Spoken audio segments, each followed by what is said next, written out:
Okay, I am back, and let's start with the first interview. Dear and Master, where are you and how is the weather there? I'm in northwest London and it's miserable and it's cold. You were writing, or you are writing, a film, a script for a film, a movie. The script starts with a very special meeting. The meeting starts, you see two men, one a younger man and an older man in his 60s and a younger man in his late 30s. And the two of them are sitting in very elaborate leather armchairs. And both of them have a cognac and a cigar. And it looks like that they're in some kind of gentleman's club. And the scene opens and it all looks like everything is going really well. The old man says to the young man, congratulations, the last 15 years must have been incredibly difficult for you, but now you're here today. And it's good to have you here. And then they're talking, and then the young man kind of chuckles and says, yes, it's great to be here. I've missed being outside. And then there's some light-hearted banter that goes on, and then suddenly the whole mood goes a little bit sinister. And the older man says to the younger man, did you really think that you could fool me and I wouldn't find out what you're up to? Well, you have no chance because you're going to be dead in 20 minutes. And the young man goes, how is that? And he says, well, the cigar is poisoned. And the young man says, but I picked the cigar from all the selections. Says, they're all poisoned, and I took the antidote before I offered it to you. And the young man turns to the old man and says, well, did you think that I didn't know what you have turned into? And did you think that I was so naive to come here and you're going to be dead in 20 minutes? And the old man goes, but it was my cognac, and Johnny came and he served it from my bottle. And the young man goes, yes, but you always take ice with your cognac, and the ice is poisoned. And then the old man goes to the young man. He chuckles. He goes, how did it come to this? Yes, I see. Mm-hmm. When I enter a meeting, I always have my own history and my identity with me, and this is relatively awkward because I feel that we all started in Africa, then there was Babylon, then there was Egypt, there were the Israelites, then there were Greece.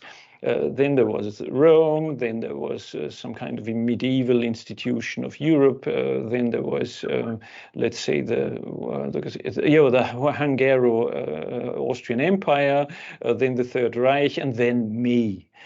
And then after that, I moved to London, and here I have to admit there was also some kind of little historical hiccup, which was the British Empire. Yeah. As I was kind of searching origins and things, and especially given the fact that we crossed 8 billion people on this planet this year, and India now has more people than China, and also looking at that every 12 years a billion people more get added on the planet.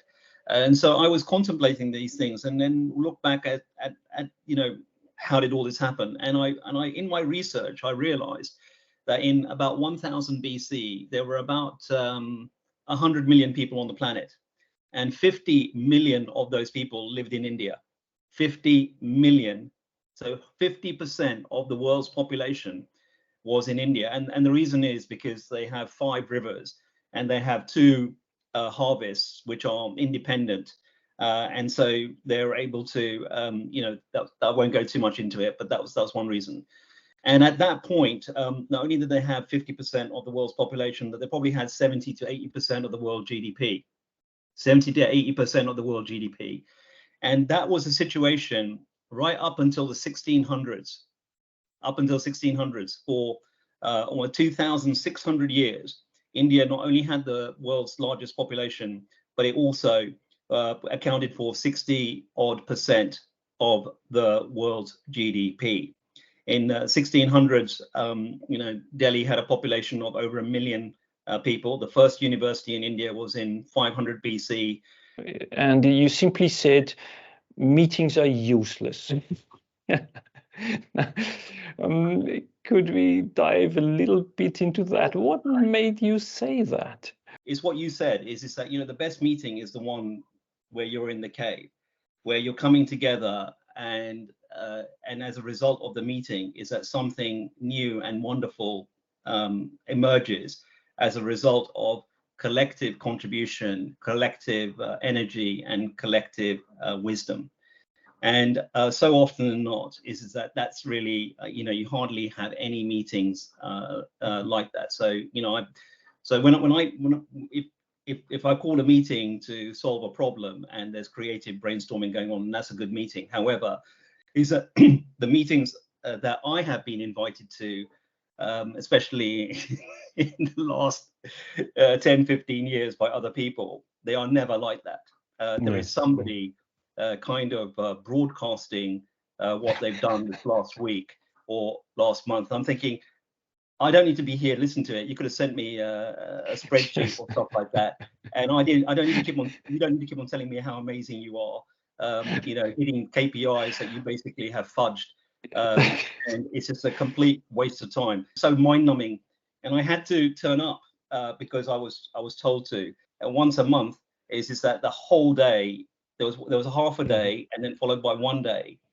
And in this organization, 30 of the top managers would turn up for that meeting. 30 people for 1.5 days. That's 45 days of leadership time stuck in a meeting, which was completely useless. It was updating. Thank you for everything, and I'd like to go to the next guest now. Is that okay for you? Sure. Thank you. Thank you so much. Who wants to be the second guest of the show tonight? Who is our second guest? Hello, Lee. What was the first business meeting you can remember, and how did that go? The very first business meeting I can remember would have been, well, depending on what would be classed as a business meeting. Like, I can remember attending meetings as a ticketing assistant in a events venue, and they often were, as Diran was saying, an opportunity to provide an update, to show how busy everybody had been, and very little in the way of agenda. Fast forward quite a few years, and I've changed careers several times in between there. And so my first sort of business meeting in a corporate setting would have been a daily stand-up. I think I had Googled, once I saw the word stand-up in my calendar, I had Googled what that was and what was expected of me. I believe online told me that I needed to answer 3 questions: what I'd done yesterday, what I was doing today, and whether anything was preventing me from completing my tasks. The difficulty with the working from home is that nobody is standing up. However, with work from home life, we're all sat down for it, and that means that a meeting can run on long as people get very comfortable talking. Why are we having this meeting? What is the intended outcome? And what are the actions when you're in the meeting? What are the actions that need to be taken? If you come out of it, if you go into a meeting and you don't know what the intended outcome is, then it's going to be a failure. And if you come out of that meeting and there are no actions to take, then it was a pointless meeting. Thank you so much for being on the show. Michael Perry is typing. Great. My experience in the past is that I've just go plow ahead and do your job, but also if you're trying to change something, you just do it on top of your job, and then you have to kind of prove people, and you almost have to create a little team. You'll find in every large organization, there's always the odd person that people internally who to go to get stuff done. You have to make yourself be that person, irrespective. I find some of the red flags. One red flag for me is when you go for an interview, if they ask you back more than like 3 times plus, I'm like, no way, because it just reflects the mechanical way of how they make decisions and how it goes up and down the line. So my rule of thumb is if I've got to have more than 3 interviews, bin it off, because you won't get anything done. We will definitely think about that when we do our next interviews. Tony. Yes, weather is nice. It's relatively warm, so still it had 25 degrees today, so really like in summertime. As said, agenda, clarification of the common goals. What is the meeting about? What do we want to achieve is something that should be part of every meeting. So maybe it's a good idea to just start with small steps. Go for a daily push-up, and you consequently do this. That would make a significant change. This is one part of the whole thing. Do an agenda for each meeting. Yes. You would change things. Concentrate at least on one aspect. You were part of a very, very strange meeting, if I'm correct, over the weekend. It went well, Dietmar. Okay. Quite atypical meeting, I would say, because we didn't start together and we didn't finish together. So Okay. people came in and some were faster in finishing the meeting. So my goal was 3 hours 45, and I managed in 3 hours 46. Congratulations! Yeah. It I was. mean, I would still be running if I would be running. Thank you. Thank you.